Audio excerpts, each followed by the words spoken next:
नमस्कार, ANB news देख रहे हैं आप। मैं हूं मोहित चौधरी और आप सभी का स्वागत है राजधानी लाइव में। रुक करते इस वक्त की बड़ी खबर का। सबसे पहले दिल्ली के मुख्यमंत्री अरविंद केजरीवाल का बड़ा बयान सामने आया है। आपको बता दें कि पत्रकार विपरीत हालत में काम कर रहे हैं, ऐसा कहना है मुख्यमंत्री केजरीवाल का। उन्हें फ्रंटलाइन वर्कर्स की तरह प्राथमिकता देनी चाहिए, ये बोला है मुख्यमंत्री अरविंद केजरीवाल ने।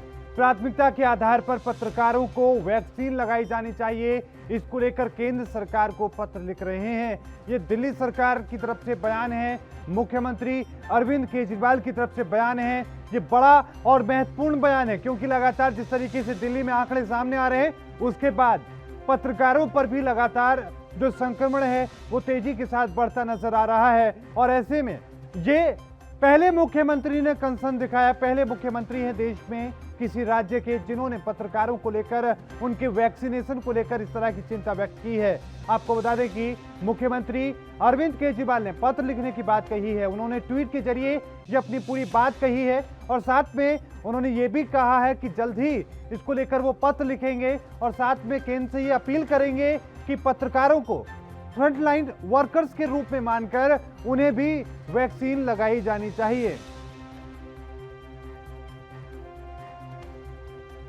तो इस वक्त की बड़ी और महत्वपूर्ण खबर आपकी टीवी स्क्रीन पर।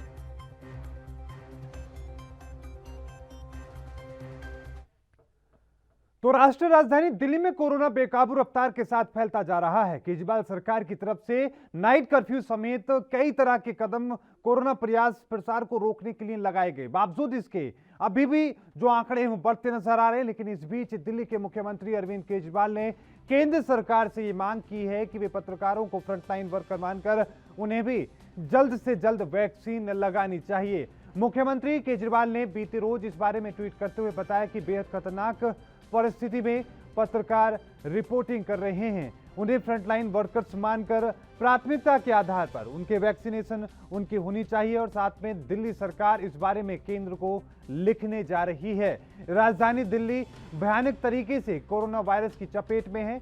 राजधानी में मंगलवार को कोरोना वायरस संक्रमण के 13,468 नए मामले सामने आए और 81 लोगों की मौत हो गई। तो वहीं ताजा मामलों में दिल्ली ने सबके होश उड़ा दिए हैं। अब दिल्ली में कोरोना संक्रमण के 17,282 नए संक्रमित मामले सामने आए हैं और 102 लोगों की मौत हो गई है। दिल्ली में 11 अप्रैल को 10,774 केस, 12 अप्रैल को 11,491 केस, जबकि 13 अप्रैल को 13,468 केस सामने आए थे। दिल्ली में इससे पहले कभी 10,000 केस एक दिन में नहीं आए, लेकिन इस बार ना सिर्फ ये लगातार 3 दिन से आ रहे हैं बल्कि हर दिन आंकड़े बढ़ते नजर आ रहे हैं। इस आंकड़े के बाद दिल्ली महामारी से देश का सबसे ज्यादा प्रभावित शहर बन चुका है। अब तक मुंबई में सबसे ज्यादा 9,986 मामले सामने आ चुके हैं।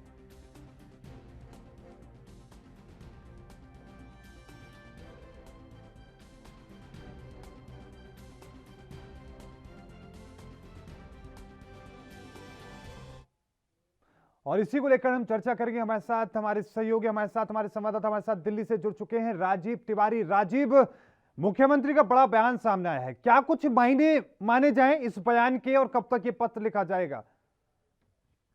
जिस तरीके से लगातार दिल्ली के अंदर कोरोना की स्थिति बिगड़ रही है, उससे साफ जाहिर है कहीं ना कहीं हर तरीके से कोशिश की जा रही है दिल्ली सरकार के द्वारा। क्योंकि जिस तरीके से दिल्ली सरकार के द्वारा यही कहा गया था कि कोरोना कह सकते हैं जो वॉलंटियर है उनके लिए कहीं ना कहीं सुविधाएं दी जाएंगी। क्योंकि पहले भी वैक्सीन के जो टीकाकरण था दिल्ली पुलिस के, सिविल डिफेंस के जवानों को दिया गया था, लगातार कोशिश की जाती मेडिकल डिपार्टमेंट के लोगों के लिए, मगर अब कोरोना वॉलंटियर के रूप में मीडिया कर्मियों को भी देखा जाएगा और उसको लेकर एक पत्र लिखा जाएगा अरविंद केजरीवाल जी की तरफ से कि केंद्र सरकार मीडिया कर्मियों को भी कोरोना वॉलंटियर के रूप में ही देखे और उनको कहीं ना कहीं सुविधाएं दी जाए। मगर जिस तरीके से कहा जा रहा है कि दिल्ली के अंदर कोरोना वायरस का खतरा बिल्कुल बढ़ता चला जा रहा है और यहां तक कि जो मीडिया कर्मी है बिल्कुल कह सकते हैं सुविधाओं के साथ नहीं हो पाते हैं और कहीं ना कहीं हर तरीके से कोशिश करते हैं। क्योंकि जिस तरीके से वो भीड़ के अंदर भी एक कवरिंग करने जाते हैं और लगातार कहीं ना कहीं भीड़ का हिस्सा भी बनते हैं और कहीं ना कहीं कई बार अपने आप को संक्रमित भी पाते हैं और कहीं ना कहीं दिक्कतें भी आती है। मगर जिस तरीके से लगातार दिल्ली सरकार कोशिश कर रही है, कहीं ना कहीं उसकी पहल सराहनीय जरूर है और कहीं ना कहीं देखना होगा कि मीडिया कर्मियों को कब तक ये सुविधा मिल पाएगी या कोरोना वॉलंटियर के रूप में उन्हें देखा जाएगा। जी राजीव, एक बात अगर हम समझने की कोशिश करें, क्योंकि जिस तरीके से लगातार मुख्यमंत्री केजरीवाल ने पत्रकारों को लेकर अलग अलग तरह के कदम उठाए, इससे पहले अगर हम टेस्टिंग की भी बात करें तो उन्होंने पत्रकारों की टेस्टिंग भी कराई थी इसको लेकर, लेकिन अब वैक्सीन को लेकर उन्होंने मांग उठाई है। कितनी संख्या हो सकती है पत्रकारों की जो फ्रंटलाइन वर्कर्स में जिन्हें शामिल किया जा सकता है, और क्या कुछ स्थिति उसको लेकर पत्रकारों के बीच में भी बनी हुई है? देखिए, बिल्कुल बताएं, जिस तरीके से बात करें दिल्ली सरकार की, तो दिल्ली सरकार लगातार कहीं ना कहीं पत्रकारों के लिए आवाज उठाती रही है और कहीं ना कहीं सुविधाएं देने की, यानी कि मेडिकल सुविधाएं देने के लिए कोशिश भी करती जा रही है। मगर जिस तरीके से लगातार कहीं ना कहीं कोरोना काल के अंदर कहीं ना कहीं उनको टीकाकरण या फिर कहें किसी मेडिकल चेकअप के लिए कहीं ना कहीं हर तरीके से कोशिश की जा रही थी। मगर अब कहीं ना कहीं केंद्र सरकार से फिर गुहार लगाई जा रही है कि कोरोना वॉलेंटियर के रूप में मीडिया कर्मियों को देखा जाए, और मीडिया कर्मी जितने भी हैं लगभग लाख से करीब कुछ ज्यादा है दिल्ली के अंदर, और कहीं ना कहीं छोटे बड़े हर तरीके के मीडिया कर्मी हैं, क्योंकि कुछ सोशल मीडिया से है, कुछ नेशनल मीडिया से है, कुछ प्रिंट मीडिया से जुड़े हुए हैं। तो देखना होगा कि इनको कब तक कोरोना वॉलंटियर के रूप में देखा जाएगा। मगर जिस तरीके से दिल्ली के अंदर आंकड़े बढ़ रहे हैं, उससे कहीं ना कहीं दिल्ली सरकार की मुश्किलें जरूर बढ़ता जा रही है, क्योंकि जिस तरीके से पिछले 24 घंटे के अंदर 17,000 से ज्यादा के आंकड़े आना कहीं ना कहीं दिल्ली सरकार की मुश्किलें बढ़ रही है। मगर दिल्ली सरकार निरंतर कोशिश कर रही है मेडिकल की सुविधाएं, यानी कि अस्पतालों के अंदर जो कमी है बेडों की, उसको भी कहीं ना कहीं बढ़ाने की कोशिश की जा रही है। लगातार यही कहा जा रहा है कि वैक्सीन की कमी हो रही है, वैक्सीन केंद्र सरकार से मांगी जा रही है। यहां तक कि 45 साल से जो नीचे के लोग हैं उनके लिए भी अब वैक्सीन का टीकाकरण की सुविधाएं दी जाएगी अगर केंद्र सरकार अनुमति देती है तो। मगर जिस तरीके से दिल्ली सरकार ने कहा कि सीबीएसई के एग्जाम रद्द किए जाए, क्योंकि कोरोना की स्थिति बिल्कुल दिल्ली के अंदर बढ़ रही है और कहीं ना कहीं स्थिति को कंट्रोल करने के लिए अभी बच्चे इतने सक्षम नहीं है। मगर जिस तरीके से केंद्र सरकार ने इसके अंदर भी पहल उठाई और यहां तक कि 10वीं के जो एग्जाम थे उनको रद्द किया गया, और जो 12वीं के हैं वो उनके लिए 1 जून की डेट डिसाइड कर दी गई है। मगर देखना है कि जिस तरीके से दिल्ली सरकार की सराहनीय कोशिश की जा रही है और कहीं ना कहीं मीडिया कर्मियों के लिए, पुलिस कर्मियों के लिए और कोरोना वॉलंटियर के लिए, तो कहीं ना कहीं देखना होगा कि आगे की सुविधाएं किस तरीके से होती है। मगर केंद्र सरकार वैक्सीन जल्द से जल्द उपलब्ध कराए दिल्ली के अंदर, और यहां तक कि जो 45 साल से नीचे के लोग हैं उनके लिए भी वैक्सीन की सुविधा दी जाए। जी राजीव, एक बात और हम समझने की कोशिश करें, जिस तरीके से आंकड़े बढ़ रहे हैं, क्योंकि हमने दर्शकों को आंकड़े बताए कि 10 तारीख से और आज, जबकि पूरा देश देख रहा है कि 15 तारीख के बीच में, मात्र 5 दिनों के बीच में इतनी तेजी के साथ जो आंकड़े बढ़े हैं, खासतौर पे दिल्ली की अगर हम बात करें,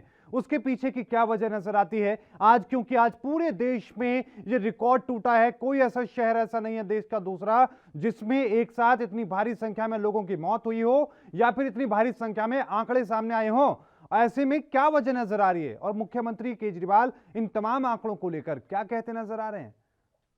देखिए, बिल्कुल सही कहा आपने। यहाँ पर बात करें पूरे सभी राज्यों के रिकॉर्ड तोड़ते हुए दिल्ली की नजर आ रही है, क्योंकि जिस तरीके से पिछले 24 घंटे के अंदर 17,000 से ज्यादा के आंकड़े हैं, तो कहीं ना कहीं स्थिति बिल्कुल चौंकाने वाली है। और दिल्ली सरकार निरंतर कोशिश भी कर रही है, मगर दिल्ली सरकार की कोशिश जब भी कामयाब हो सकती है जब जनता सहयोग देगी, क्योंकि जनता कहीं ना कहीं बाजारों के अंदर बिल्कुल भी सोशल डिस्टेंसिंग नहीं कर रही है। यहाँ तक कि सख्ती बरतने के लिए दिल्ली सरकार ने बिल्कुल कहा गया, बाजारों के अंदर नाइट कर्फ्यू भी लगाया गया, यहाँ तक कि दिन के समय भी कहीं ना कहीं सख्ती बरतने के लिए कहा गया है। और लगातार कोशिश की जा रही है होटलों के अंदर या फिर कहें मॉलों के अंदर कहीं ना कहीं 50% की गैदरिंग होनी चाहिए। शादी समारोह के लिए भी रोक लगा दी गई है। यहाँ तक कि ये भी कह दिया गया शादी समारोह के अंदर भी 50 लोग ही शामिल हो सकते हैं, अंतिम संस्कार के अंदर 20 लोग शामिल हो सकते हैं। मगर जिस तरीके से गाइडलाइन निकाली जा चुकी है और गाइडलाइन को फॉलो कराना है, वो कहीं ना कहीं इसमें लापरवाही जरूर देखने को मिली, क्योंकि जनता कहीं ना कहीं भीड़ का हिस्सा बनती नजर आ रही है और कहीं ना कहीं मास्क का यूज नहीं कर रही है और दिक्कतें जरूर आ रही है। मगर पिछले 24 घंटे के अंदर जो 17,000 का ज्यादा आंकड़े आए हैं, वो कहीं ना कहीं चौंकाने वाली स्थिति जरूर खड़े कर रहे हैं, क्योंकि सभी राज्यों से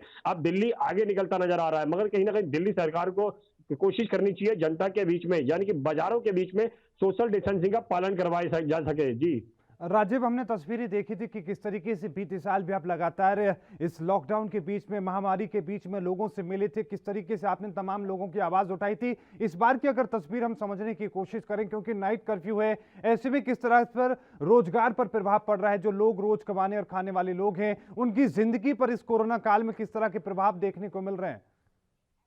देखिए, बिल्कुल सही कहा आपने। यहाँ पर बात करें, जिस तरीके से नाइट कर्फ्यू का ऐलान कर दिया है, सख्ती बरतने के लिए कह दिया गया है दिल्ली सरकार के द्वारा। यहाँ तक कि 50% होटलों के अंदर, मॉलों के अंदर गैदरिंग के लिए कहा गया, शादी समारोह पर रोक लगा दी गई है। यहाँ तक कि जो बाजारों के अंदर भी सख्ती करने के लिए कहा गया। मगर इससे कहीं ना कहीं जो व्यापार बिल्कुल चौपट हो चुका है। यहाँ तक कि बिल्कुल जो व्यापारी थे वो बिल्कुल परेशान होते नजर आ रहे हैं। यहाँ तक कि अब जो प्रवासी मजदूर है, यानी कि जो डेली कमाते हैं और डेली खाते हैं, वो कहीं ना कहीं अब दिल्ली से पलायन करते हुए नजर आ रहे हैं। और उनको लगता है कि आने वाले समय के अंदर जिस तरीके से स्थिति बिगड़ रही है, कहीं ना कहीं लॉकडाउन जरूर लग सकता है, मगर इसीलिए वो दिल्ली छोड़कर अपने गांव जाना चाहते हैं और लगातार जाते हुए भी नजर आ रहे हैं, क्योंकि जिस तरीके से दिल्ली के अंदर हालात बिगड़ रहे हैं उससे साफ जाहिर है कहीं ना कहीं स्थिति बिगड़ती नजर आ रही है। जी बिल्कुल, बहुत बहुत धन्यवाद राजीव हमारे साथ जुड़ने के लिए, तमाम जानकारी को साझा करने के लिए। तो राजीव हमारे संवाददाता हमारे साथ दिल्ली से जुड़े, उन्होंने इस पूरे मामले को लेकर जानकारी दी और बताया कि किस तरीके से मुख्यमंत्री केजरीवाल ने इस पूरे मामले को लेकर कदम उठाने की बात कही, और साथ में उन्होंने कहा है कि वो केंद्रीय मंत्री को, केंद्र सरकार को पत्र लिखेंगे और ये मांग करेंगे कि जो पत्रकार हैं उन्हें भी फ्रंटलाइन वर्कर मानकर उन्हें वैक्सीन लगाई जाए, ताकि वो लगातार जिस तरह की महामारी में लगातार पीड़ित हो रहे हैं वो बच सकें।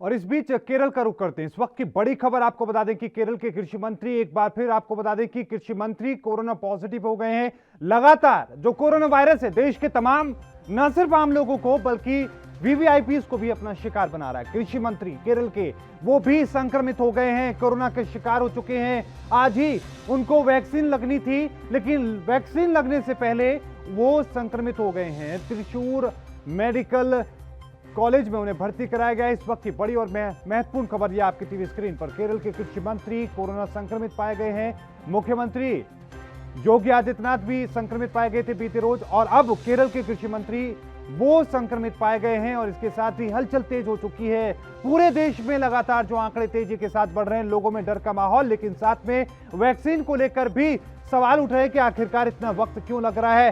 कृषि मंत्री को आज वैक्सीन लगनी थी, लेकिन वैक्सीन लगने के कुछ ही चंदों घंटे पहले उन्हें कोरोना संक्रमित घोषित किया गया है। वो कोरोना से संक्रमित पाए गए हैं। कृषि मंत्री बीएस सुनील कुमार दूसरी बार संक्रमित हुए हैं।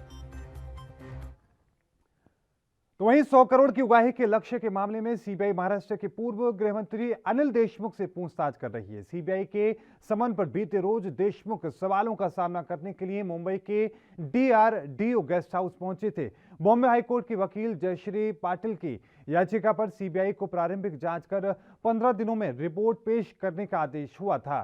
पूर्व पुलिस कमिश्नर परमवीर सिंह ने तत्कालीन गृह मंत्री अनिल देशमुख पर आरोप लगाया था कि उन्होंने एंटीलिया केस के आरोपी एपीआई सचिन वजय को 100 करोड़ रुपए का टारगेट दिया था वसूली का। और साथ में आपको यह भी बताते चलें कि लगातार इसको लेकर खासा राजनीति भी देखने को मिली थी, लेकिन रविवार को सीबीआई ने देशमुख को उनके जो निजी सचिव हैं उनसे भी पूछताछ की थी, और साथ में इसके साथ उनके जो स्टाफ है वो पहले ही उनसे पूछताछ कर चुकी है।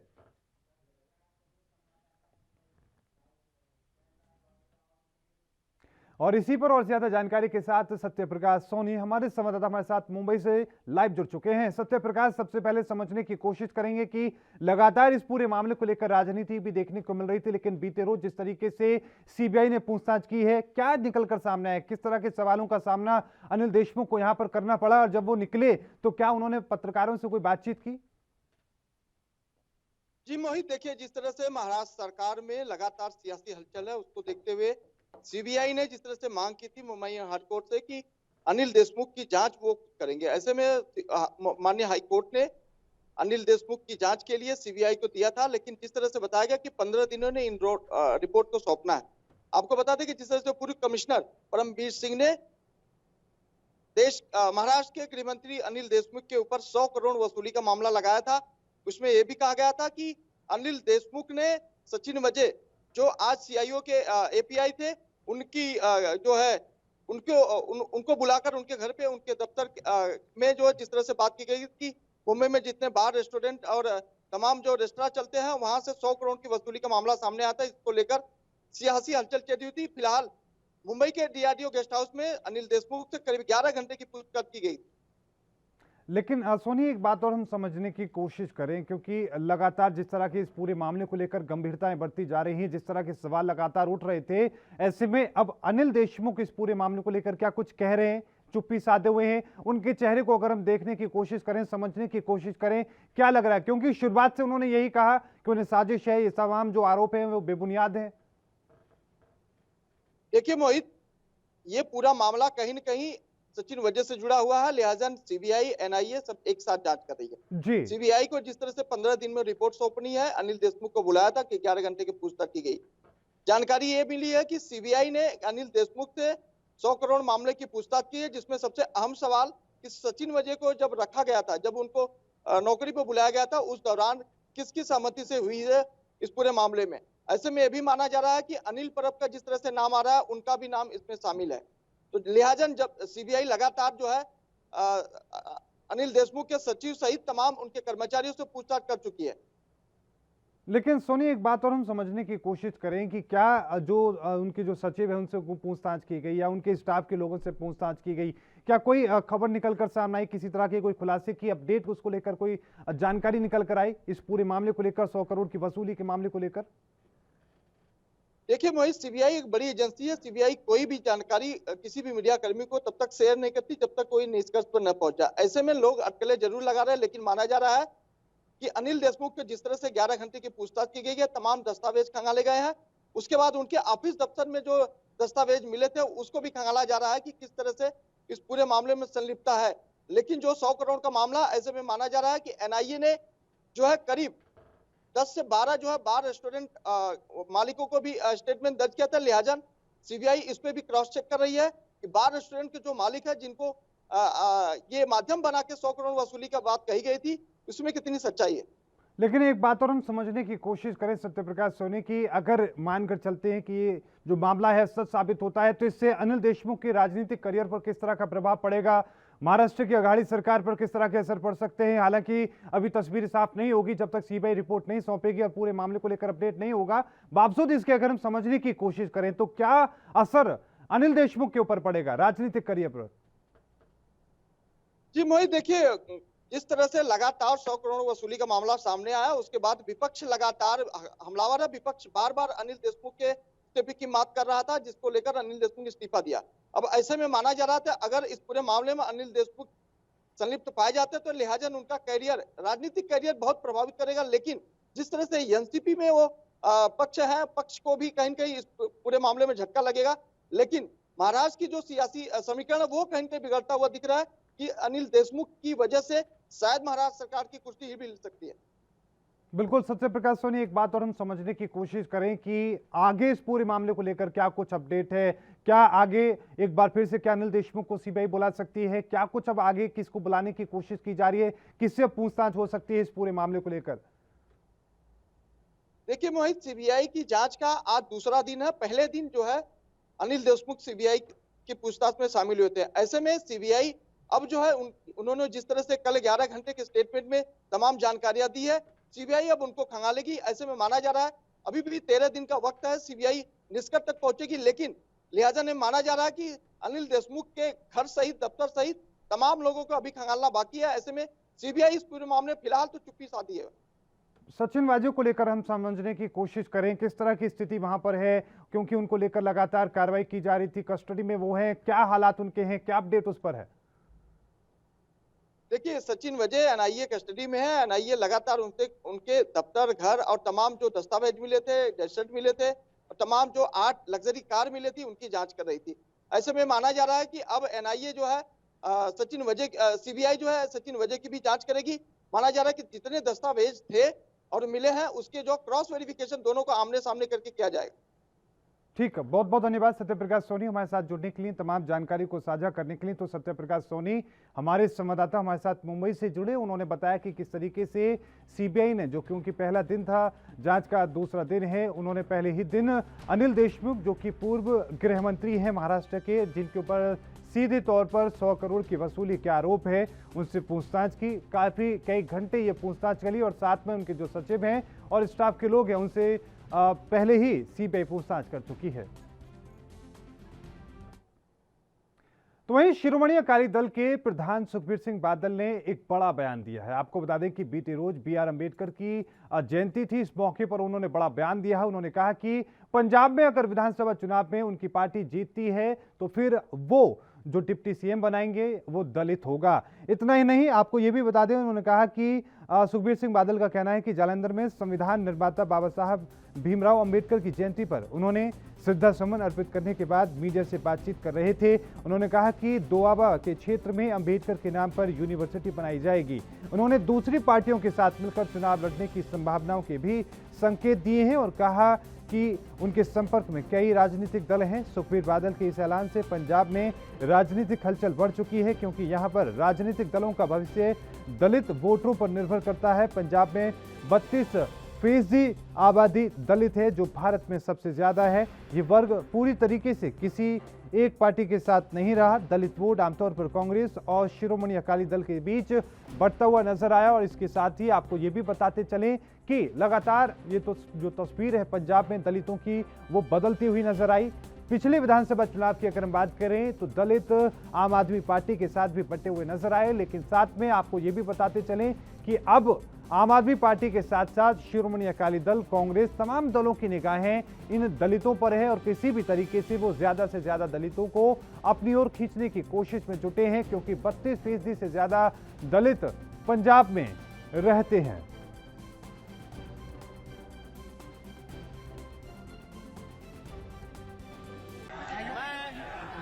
ਅੱਜ ਦੇ ਦਿਨ ਬਾਬਾ ਸਾਹਿਬ ਜੀ ਦਾ 130ਵਾਂ ਜਨਮ ਦਿਹਾੜਾ ਹੈ। ਮੈਂ ਦੋ ਤਿੰਨ ਗੱਲਾਂ ਮੈਂ ਐਲਾਨ ਕਰਨਾ ਚਾਹੁੰਦਾ।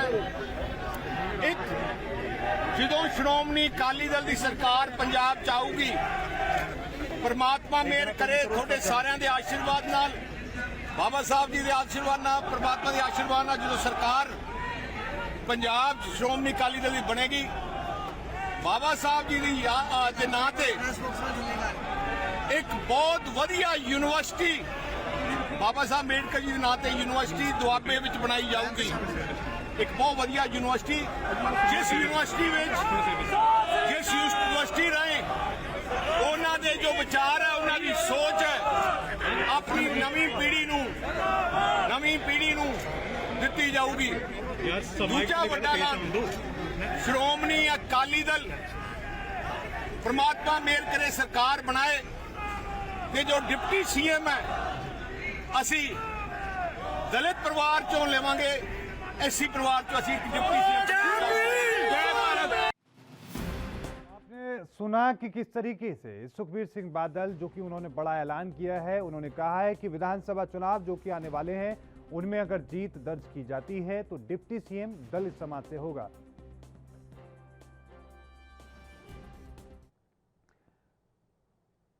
और जगतार सिंह भुल्लर हमारे साथ, हमारे सहयोगी फोनलाइन के माध्यम से हमारे साथ जुड़ चुके हैं। जगतार सिंह भुल्लर, समझने की कोशिश करें, बड़ा बयान सुखबीर सिंह बादल के द्वारा आया है, क्या मायने, सबसे पहले समझने की कोशिश करें कि इस बयान के मायने क्या हैं। बिल्कुल, देखिए सबसे बड़ी बात है कि पंजाब एक ऐसा राज्य है भारत का जहां सबसे ज्यादा जो एससी दलित भाईचारे की वोट है, कुछ 36% वोट अभी तक आंकी गई है और पंजाब में सबसे ज्यादा दलित वर्ग के लोग रहते हैं। और अब क्योंकि हालात और सियासी जो समीकरण है वो काफी बदले हैं, क्योंकि श्रोमणी अकाली दल और भारतीय जनता पार्टी का जो गठबंधन था वो टूट चुका है। और ऐसे में क्योंकि भारतीय जनता पार्टी जो लगातार कह सकते हैं कि वो हर तरह का पत्ता खेलती रहती है, हिंदू, सिख, मुस्लिम, दलित, तो उसी को ध्यान में रखते हुए सबसे पहले भारतीय जनता पार्टी ने स्टेटमेंट दी थी कि आने वाले विधानसभा चुनाव में जो राज्य का जो सीएम होगा वो दलित बनना चाहिए, क्योंकि दलित की सबसे ज्यादा यहाँ वोट बैंक है और गिनती है, उनकी भारी गिनती है, खास करके दोबाबा में। तो बीजेपी के बाद श्रोमणी अकाली दल की जो सुखबीर सिंह बादल, क्योंकि कल बाबा साहब का प्रोग्राम था और उसमें उन्होंने एक बड़ा ऐलान कर दिया कि अगर श्रोमणी अकाली दल की सरकार बनती है तो वो किसी दलित विधायक को राज्य का डिप्टी सीएम बनाएंगे। और क्योंकि पंजाब में सबसे ज्यादा दलित है और 34 जो सीटें हैं वो रिजर्व है पंजाब में, 117 में से 34 सीटें रिजर्व है, तो ऐसे में श्रोमणी अकाली दल की बात की जाए तो वो सुखबीर सिंह बादल ने सीधे तौर पे पंजाब के दलित वोट बैंक को अपनी तरफ खींचने की कोशिश की है। हालांकि इससे पहले भारतीय जनता पार्टी का भी ऐलान किया जा चुका है उनकी तरफ से। लेकिन जो पंजाब का दलित है वो बाकी जो राज्य के लोग दलित है, चाहे हम यूपी की बात करें, चाहे हम राजस्थान की बात करें, चाहे बिहार की बात करें, वहाँ का जो दलित है पंजाब के दलित उनके साथ उनका कह सकते हैं इतना ज्यादा मैच नहीं या मेल नहीं है जिस हिसाब से पंजाब का दलित है, क्योंकि पंजाब का दलित काफी समृद्ध और सियासत में वो काफी उनकी नजर रहती है, पैनी नजर रहती है और 34 विधायक हैं दलित पंजाब में। बिल्कुल जगतार सिंह भुल्लर, एक बात और हम समझने की कोशिश करें, बीते विधानसभा चुनावों को अगर हम याद करें तो दलितों का जो साथ ऐसी कौन सा दल है जिसे मिला है, क्योंकि अगर हम आम आदमी पार्टी के खास तौर से समझने की कोशिश करें, उन्होंने हाथ आजमाया था और इस बार सभी दलों की नजरें हैं। इस बार क्या उम्मीद की जा रही है अगर बीते अच्छी तमाम विधानसभा से हम थोड़ा सबक सीखें तो? देखिए, अगर हम बात करें फिर भारतीय जनता पार्टी की बात करें तो उनको भी 34 विधायक ढूंढने की जरूरत पड़ेगी, क्योंकि जब श्रोमणी अकाली दल के साथ उनका गठजोड़ था तो तब उनके पास सिर्फ 23 सीटें, तो 23 सीटें में से उनके पास सिर्फ 3 ही रिजर्व सीट से विधायक होते थे, लेकिन अब उनको भी 117 सीटों पर लड़ना पड़ेगा और ऐसे में उन्होंने भी दलित वोट बैंक को अपनी तरफ खींचने के लिए एक दाव खेला था। हालांकि दलित पंजाब का बीजेपी के साथ जाएगा तो वो अलग बात है, क्योंकि जिस हिसाब से बीजेपी की सोच रही है दलितों को लेकर, तो पंजाब का दलित हमेशा बीजेपी से दूर ही रहा। अब इसी को ध्यान में रखते हुए मुख्यमंत्री कैप्टन अमरिंदर सिंह ने भी कहा है कि बीजेपी और जो श्रोमणी अकाली दल वो सिर्फ सियासत कर रहे दलितों के नाम पे, जबकि उनकी सरकार में पहले ही जो दलित मिनिस्टर चेहरे हैं वो शामिल है और कांग्रेस पार्टी हमेशा दलितों के साथ रही है। अगर हम बात करें आम आदमी पार्टी की तरफ से, तो इस समय आम आदमी पार्टी के पास जो टोटल पंजाब के 34 एमएलए रिजर्व सीट थे उनमें सबसे ज्यादा अगर बात करें तो आम आदमी पार्टी के पास है। तो कहीं ना कहीं दलित वोट बैंक को अपने तरफ खींचने के लिए या उनपे जो वोट बैंक है उस पर कब्जा करने की जो वैध है वो शुरू हो चुकी है, चाहे उसमें श्रोमणी अकाली दल की बात करें, भारतीय जनता पार्टी की बात करें, आम आदमी पार्टी की बात करें। तो इस बार लगता है कि जो 10 महीने का समय बाकी रह गया अगली विधानसभा चुनाव को लेकर, तो सभी पार्टियों को ऐलान करना पड़ेगा कि अगर किसी भी पार्टी की सरकार बनती तो राज्य में दलित डिप्टी सीएम होगा।